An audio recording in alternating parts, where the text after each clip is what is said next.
What's up, everyone? And oh my god, what a mid-season finale that was! I'm gonna be honest, I did not expect it to be that good. Like, it was crazy. The stuff that we saw, what they showed off in the episode, the amount of cliffhangers we got for the second half of the season. Like, I remember saying I thought last week's episode was one of the best episodes of Arrow. This is definitely up there as well. In fact, this actually might be better than the 100th episode. Like, I can't believe it. We've had two stellar episodes of Arrow in a row. It's crazy. I don't. This has never happened before for me with Arrow. Like, I've never had two episodes of this good a quality like come one week after the other. It's crazy, and I think that's a testament to how good this season has been so far. So, yeah, this is going to be my review for the Arrow season 5, episode 9, also the mid-season finale, also entitled What We Leave Behind. Now, of course, this is going to be a spoiler review, and trust me, I'm going to be spoiling almost every aspect of this episode because there is so much I've got to cover. Of course, the show is now on a 6-week break. It doesn't return until, I believe, the 25th in the US. I might be wrong on that, so correct me if I'm wrong there. I believe it's the 25th. But yeah, I'm going to be spoiling everything, and don't worry, I will be doing some theory videos during that time frame. I'm probably just going to get over the 6-week wait by probably rewatching Arrow, because it's something I just love to do anyway. I just love rewatching Arrow. It's just one of those shows that you can always go back to and rewatch. So we're going to go through the main plot line of the episode, and then tell you what I liked and what I didn't like about the episode, particularly the stuff that they showed off and the stuff that obviously they teased that will be followed up in the second half of the season. So the main storyline this episode focuses around Prometheus finally, properly starting his attack on Oliver and Team Arrow. So he essentially makes his move on Team Arrow by beating the shit out of Curtis after Oliver has Mayor's Christmas party. And he gets beaten up in front of his husband. He ends up with the hospital, and it turns out that Curtis had actually been injected with a drug, which had been developed by a man named Justin Claiborne. And it's revealed that Justin Claiborne was actually somebody on the list in season 1 of Arrow. And this is where we kick off the flashbacks, where we get these flashbacks to season 1 of Oliver taking down Justin Claiborne. And we never actually got to see this in season 1. This takes place before, I believe, episode 14, because Felicity isn't a part of Team Arrow. So it takes place between episode 5 and episode 14. So that's the time frame we're dealing with here. We get to find out how he takes down Justin Claiborne. It turns out that he was obviously developing this drug. He raised the prices of the drug to try and boost his company's profits, and he was overall, because he's on the list, obviously he's a very corrupt person. So Oliver ends up, taking him down and killing him. So after discovering that he's been using the same drug that he created on Curtis, they essentially are able to track down Prometheus's location. They do find him, but then at that same time, Evelyn finally reveals herself to be a traitor to Team Arrow. Of course, we already knew this in episode 7, but she basically reveals it to Oliver. And she assists Prometheus in escaping the building. And yeah, she disappears for the rest of the episode. So at the same time, Billy Malone, of course Felicity's boyfriend, is also trying to find out information by himself on Prometheus. And he discovers some information about Prometheus, but Felicity doesn't want him to look into it because she's too worried that he is going to get himself killed, but he ignores her.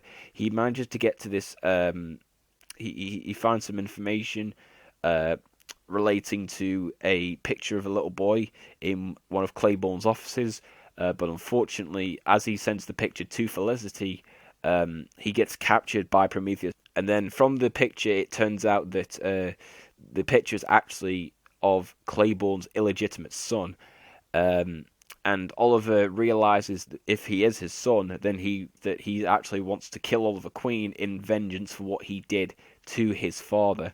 And he also notes that during a fight that he had with Prometheus in this episode, prior to Artemis turning on the team, he pulled off a move that Oliver himself was taught by somebody in Russia. So that is probably a plotline that we will get answered in the second half of the season.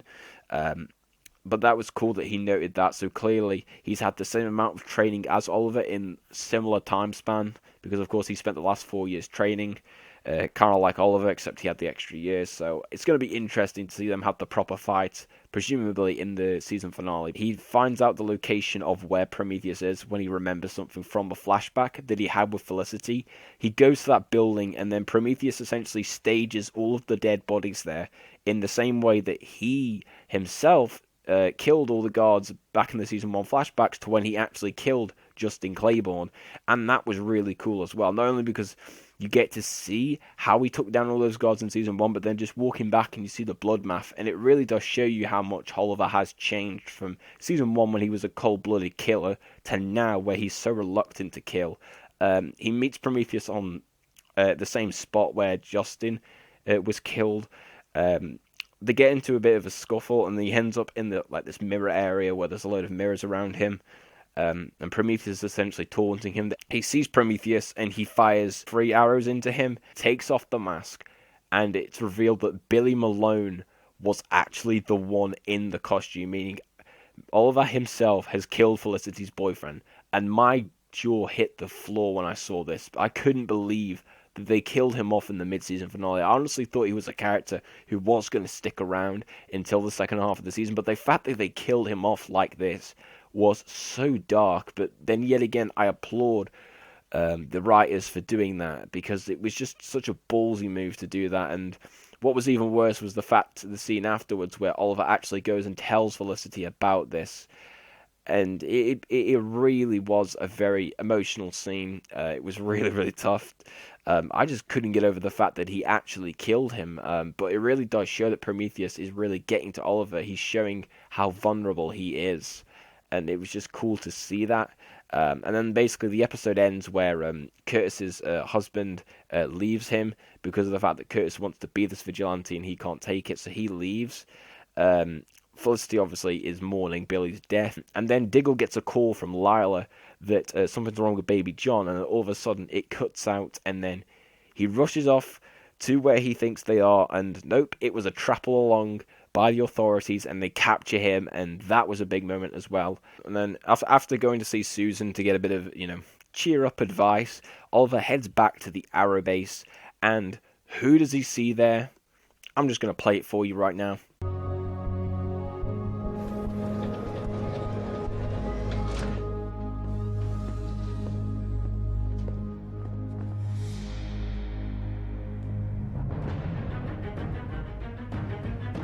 Hi, Ollie.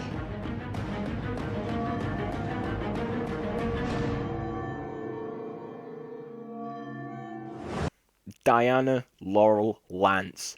Fuck yes. I knew that this was going to happen. I predicted it in my prediction. It was the only prediction I got right, but it's the only one I wanted to get right. I mean, there's so many questions that we've got. I mean, is she alive? Yes, obviously. I don't know why people are debating that, but how is she alive? Like, was it because of Flashpoint? Was it because of Lazarus Pit? Was it because of Earth 2? Is she from another timeline, another multiverse? Like, all of these questions, it gets me so hyped for the second half of the season. Obviously, they're going to have to answer this question in episode 10, and it's going to be cool to see how they do it.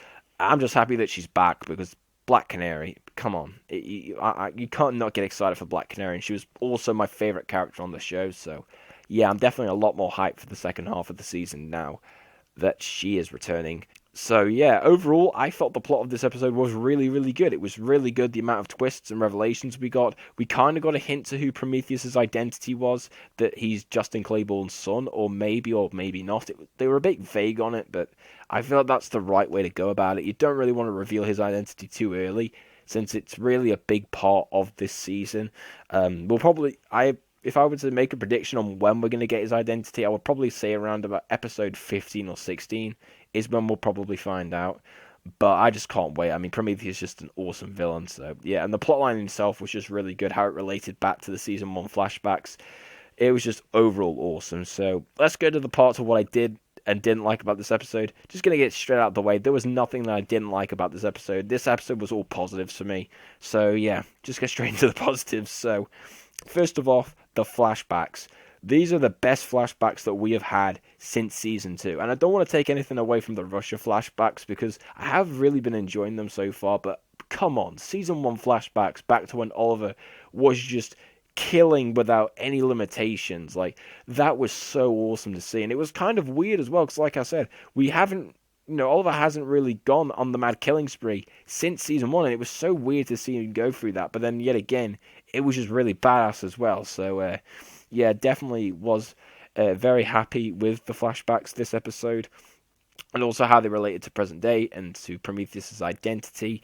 Of course, with Detective Malone killing him off, that was a massive shock. I didn't honestly expect that they would kill him off in this episode, so I will give credit to the Arrow writers. They actually did shock me with that.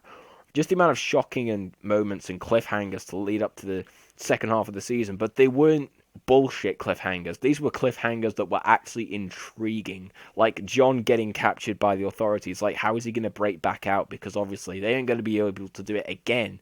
So it'll be interesting to see what happens there. I really like the action this episode as well.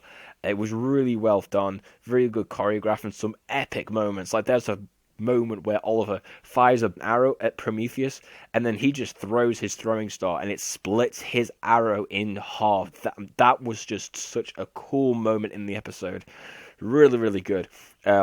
Very good special effects for that. And then, of course, to end off on the positives, Laurel Lance being alive, definitely a big one because, like I said, I love Laurel as a character. Really pissed that they killed her off in season 4. I'm so happy that they have brought her back. And with this cliffhanger, it definitely leaves a lot of speculation and theories as to how she's alive. So yeah, at least it definitely gets us all talking, ready for when it comes back at the end of January. So overall, I'm going to give this episode a 10 out of 10. Easy choice for me because it was just an amazing episode. It's one of the best episodes of Arrow ever, in my opinion.